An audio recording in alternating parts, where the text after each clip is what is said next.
house and go, please, please, let me have some of that. What can how can I convince you to let me take some of that with me? So I got a lot of buy me honey. Got a lot of free honey that way, yeah. So, but well, I got a lot of honey in trade, so I can make more mead. But it's a self-perpetuating habit that really way. Is. But you're right on the kit, I wanted to come back around to the kit. For those of you that are wondering, was she talking about a winemaking kit? It's also known as a brewing kit. But if you go to your local brew shop, and if you just Google brew shop, your city name, you'll find one.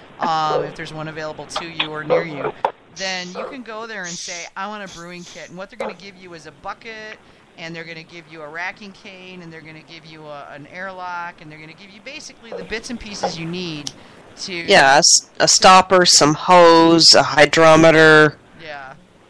Usually, mine came with cleaning solution, the powders for the cleaning solutions, and sanitizing solution, and also the bottle brush. Sometimes they'll even give you bags of nutrients and stuff, depending on whether you're doing beer or mead or wine. But, Manny. Yeah. I forwarded you the question that the guy asked about reading a hydrometer, and you came back and gave me like 14 paragraphs. So you responded to me, and I'm like, obviously we've been drinking. Because I'm like, no, dude, that was a question for the website. Yeah, I have been sampling the wares a little bit. Yeah. Yeah. He had The question was, I know you need to use a hydrometer, but I'm not entirely sure just exactly how all of that works. And it wasn't so much like kind of figure out where the level is, but just, I don't know, kind of like a... What is a hydrometer used for aside from figuring out your final alcohol volume? Yeah, I forwarded it to both you guys. Yeah, basically the question that was the question is what do I use my hydrometer for aside from figuring out how much alcohol I've got in my brew? And the most important thing is knowing when you're done. Yeah, knowing if you've got residual sugar in your finished product is important, because if you've got residual sugar in your finished product, then you probably want to stabilize it before you bottle it. Otherwise, you risk bottle bombs. And we're not talking BOMM, we're talking BOMB. Not fun, not safe. Don't do it. And it looks like somebody died in your basement. Trust me on this. Yeah, I'm lucky I've never lost any bottles, but I've had a couple of corks pop. It's messy, and it's very disheartening to find, a third of a bottle full of fruit flies down in the wine rack when you were expecting to find a full bottle of something tasty. Yeah, that sucks. And the hydrometer will help you avoid that. Also, if you're adding nutrients, it tells you when the sugar breaks are. Okay, so what's a sugar break? Because a lot of people out there are going to be saying, what's a sugar break? What exactly do you mean when you say sugar breaks? If I take the amount of sugar that is in the must, I figure that out by the hydrometer, because water with no sugar in it is 1.000. So if, say, your must is 1.090, then you've got that much sugar in your batch. So what you do is you assume that it's going to go to completion, and you divide the number above 1 by 3. So you take your 0.90 and divide it by 3. And so what you end up with is each break is going to be at 0.3. I hope I said 1.900, not 090. If I said 090, whack me with a newspaper. But anyway, sorry. That's okay. That's okay. So what you're saying then... This is why I want to write these things down before I talk. Your sugar breaks are at 0.09, 0.06, and then 0.03. Well, yeah, 1.6, 1. Yeah. 1.09, yeah. Yeah. Okay. This is why I write these things. 1.6. Yeah, 1.3. Yeah. Right. Yeah, 0.6. Right, if you have and O, and those are your breaks. Sorry, 1.0. Yeah, it would be 0.90, because if it was 1.90, then you're talking about like syrup. Yeah. Okay. Yeah. So 1.090, 1.060, and 1.030. Yeah. So you want to have most of your nutrients in by the time your specific gravity has gone down to 1.060, especially if you're using DAP, because after that point, your yeast can't assimilate DAP. So what it's going to end up doing is it will sit in your must and be available to any other organisms that happen to be in there that could spoil it later. And also, also some people can taste it. Yeah. And another thing to be aware of when you're doing this and referring to the breaks, there's help me out here, guys. I'm drawing a blank on the phrase. When the fermentation kicks off and it starts at foaming, and it has lag phase. Thank you, lag phase. I was drawing a complete blank on that. So lag phase. When somebody says lag phase, what they're talking about is, and I got a question about this earlier today. When your fermentation kicks off, and if you're paying attention to your mead, and you should be, for the first week or so, you should be looking at that mead at least 2-3 times a day to see what it's up to. Checking your, you'd be surprised how fast a ferment can go. So you should be checking your hydrometer, seeing what your sugar breaks are, seeing where are you in the process. So when it starts to foam, and it's not like, we're not talking like beer foam here, okay? We're not talking like giant heads of foam. It might just be, look like it's starting to boil or something on the top. It's just bubbling. Yeah, or look like a glass of ginger ale. There you go. Yeah, like bubbles rising in a glass of ginger ale. That's the lag phase. That's the yeast are kicking off. Now, question I got earlier today was a guy said he's making a sizer, and he's using apple puree. Okay, so pretty thick to begin with. You're still, you're going to get a lot of juice assimilation in there, but, pretty thick stuff. And he said he doesn't think it's taking off, and the yeast may be just sitting on the top. What should he do? And so, of course, my answer was stir the living crap out of it, or shake it. If you don't have a metal spoon you can sterilize, or a spinner. What do they call the drill attachments that you can get with the little flaps on them so that you can stir it? Degassers. Degassers. Wine whip. Yeah. I've seen it called a wine degasser. whip. Yeah, mine's a wine. Mine looks like a wine whip. It's got little plastic feet that flip out when you fire it up. That which is really great if you're in a plastic bucket. Not so good if you're in a glass carboy. Gotta be careful with that.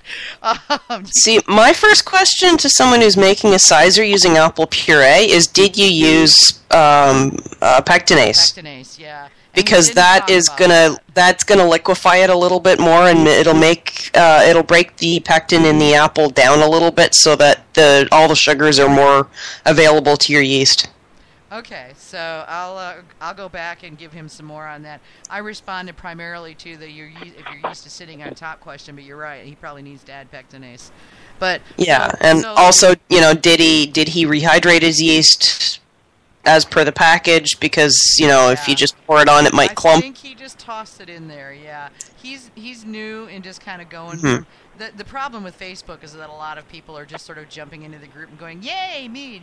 So there's not a lot of direction. Yay, mead! I have honey. I have yeast. Let's make mead. Yeah, okay. Right. Yeah, there's not as much direction going on there as what they get in the forum, where there's so many people, or like Manny and them, that are waiting and going, "Hey, here, let me show you what to do." So it's a little bit more of a Wild West out there.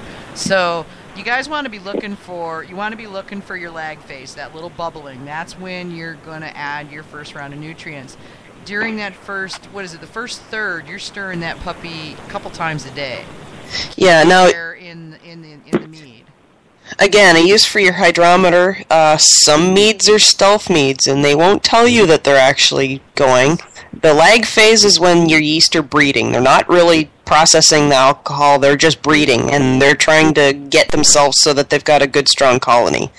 And the point at which they start going into the alcohol making, where they start making carbon dioxide, that's usually what signifies the end of lag phase, which you can use your airlock as an indicator, but you want to use your hydrometer to verify that your specific gravity is starting to move. Exactly.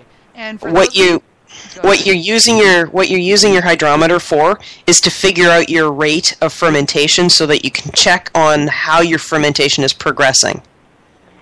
And, if you're the type of person that throws everything in and stirs it once or twice and ignores it until it stops bubbling and then checks, then all you're going to be getting is your ABV, and that's fine, because, you probably wanted to know that anyways. Yeah. But if you're constantly checking with your hydrometer, it's a much better indicator of the progress of your fermentation than anything like checking bubbles in your airlock is.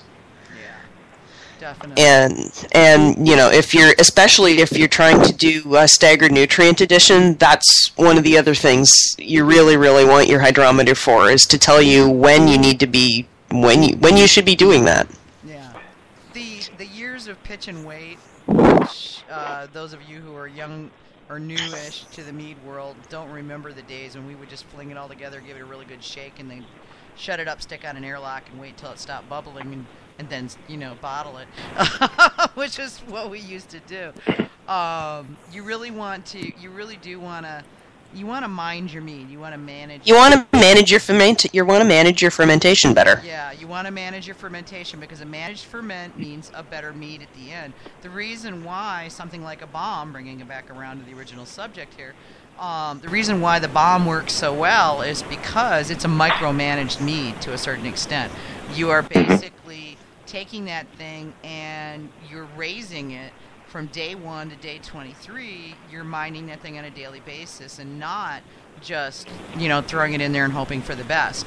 You're doing a process that involves specific steps on specific days, doing, for specific measurement levels, and saying, okay, now do this.